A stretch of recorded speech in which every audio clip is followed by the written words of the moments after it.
And even in Canada, Willie told me what happens when the club gets torn apart by raids and defections. It takes 7 years for him to come back. My name is Bob.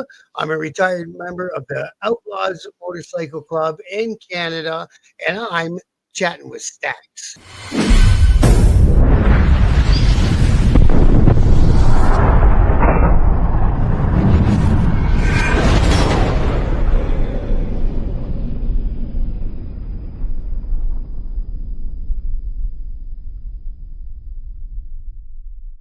Welcome to this episode of Chatting with Stacks. I'm your host, Bill Stacks, and today I got retired one percenter, Bob from Biker News King. I said, well, what do you want to do about it, man? I said, honestly, you want to go shoot one of my guys? Go shoot one of my guys. And then you know what's going to happen? We're going to come back and shoot you.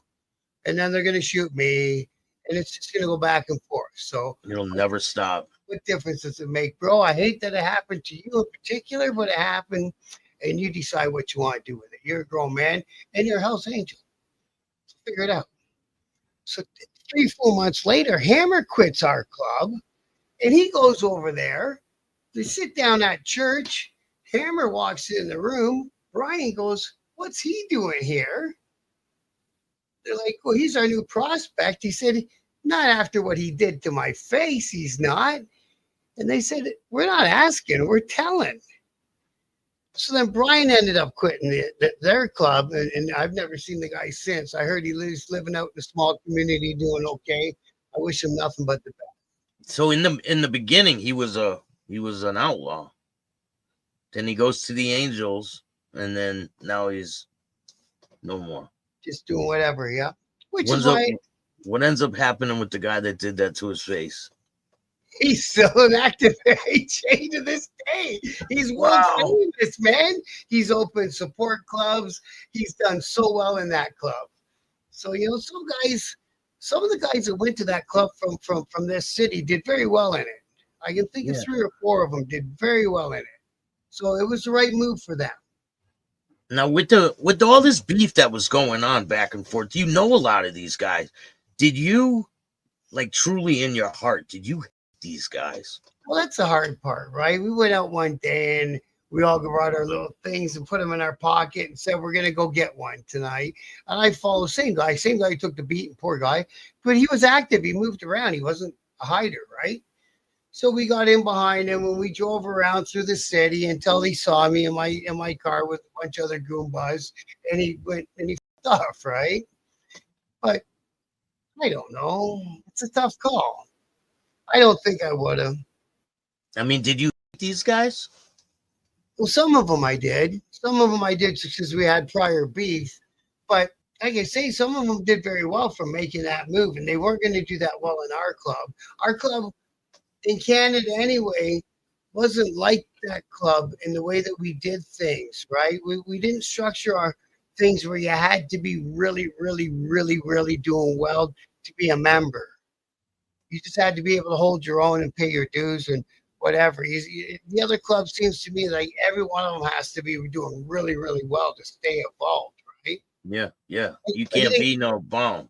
No, it ain't cheap being a biker, right? It's not cheap at all being a biker. Yeah, and that's kind of the story of how the Hells Angels came to Ontario, right? And they did it smart and they did it great. And it's me and Holmes and the whole chapter. Holmes is a smart guy, and he said, don't ever think those guys are stupid or weak or scared of us or any of that. He said, because none of that is going on down in their camp. He said, they're just waiting until it's the right time for them. And then they'll be here. They wanted to wipe you guys right off the map, right? And that's not weird because, one thing, our club's been around since the 30 some odds. And in the States, they're nothing to trifle with, right? No. And even in Canada, Willie told me what happens when the club gets torn apart by raids and defections. It takes 7 years for him to come back. And that's basically, he was right. So, we got torn apart and we all got arrested. And there's still outlaws in this city, albeit less. And they're tighter and they move a little quieter. They're still here. Yeah. They're still here. They're still doing their thing. It's not like they're the same as the other side. There's no fear, really. except for when you're standing there on the side of the road with your old lady and 10 of these dudes roll up on you, right? Have you ever had that happen where you're in a spot where you're getting confronted and you Me, don't have anything to help yourself? well, see, me personally, I was known as the guy who always had something in his pocket. So they just stayed at least an arm's length or two away from me at all times. So I liked it that way because I'm not really a good fighter. I can't fight with a you know what I mean? So, like, A couple questions I have for you is, up in Canada, it snows a lot. yeah, And yeah. so what kind of season is the bike season there? So the bikes are just starting to come out now. But you wouldn't want to be on the highway on a motorcycle today, or where I am, and I'm in like kind of the warmest part of Ontario, just out of Detroit. So we get the same weather as they get. We probably get similar weather to what you get, right? I'd say the middle to the end of April. Our club had our on-road date was mid-April, and then off-road date I think was mid-October. So you had to be on the road bike running and everything in good standing between those months. And then there's a northern chapter, and they got to bring them out a month later and put them away a month earlier. They get to ride snowmobiles, right? Oh fuck, it's cold up there. And I love riding my bike up to the place. Yeah. But it was you knew it was going to be another 10 hours to get home. And I was like, oh, fuck, let's go. Let's just get this over with, man. Let's But talk yeah, about your prospecting period. How was your prospecting period like? the prospecting period for me was pretty smooth because, like I say, I was one of the last ones, and there's something that's been lost in the 1% thing, and it rushed to get membership is the hang around period. They made me, it wasn't optional, hang around for 5 years. They didn't know me from anywhere prior to me coming along and bumping into me at the strip joint. I didn't have an older brother who was a biker. I had never done time in jail for anything.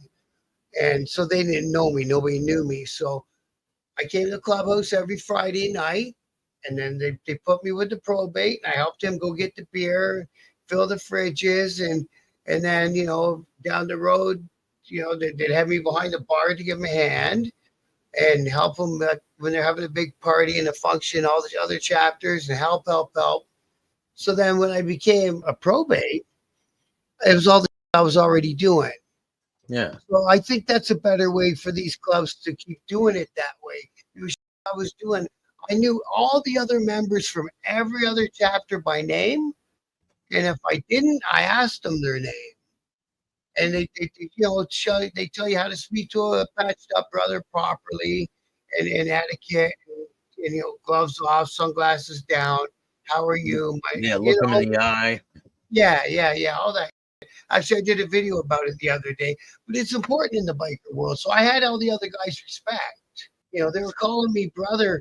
I was already doing kind of moves before I got full patch anyway, and I was working with other members, so that helped too. Yeah. Did you have any situations where you're like, damn, maybe this isn't for me? Yeah, just before Willie got shot, him and I were starting to clash a little bit. And I was like, man, maybe I don't want to do this.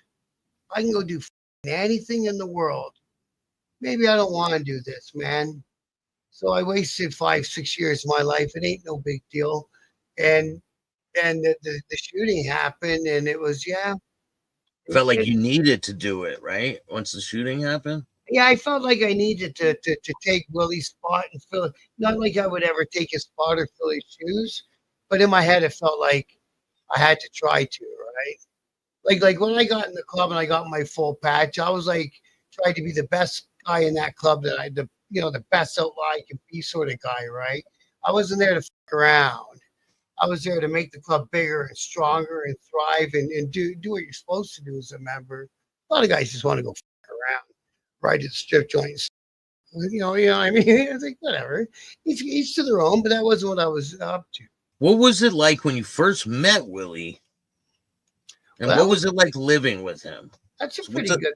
Those are good questions. Nobody's ever asked me that before because he was a big balloon. And I used to buy and sell green products back then, to the dancers and to my friends around. And my wholesaler of the green products knew him. They grew up in the same hometown.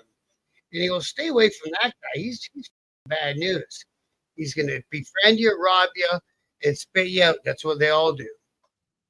I'm like, come on, nah. But it was always in the back of my head that he told me that, and I seen that happen to lots of guys. It's just I didn't have that personality, or he really obviously he really liked me, right? Actually, he breached his parole, and then they handed me off to the next guy. They handed me off to Bandit, and then yeah, so it was pretty interesting the way it all went. Oh, so he went to jail and they sent you with someone else?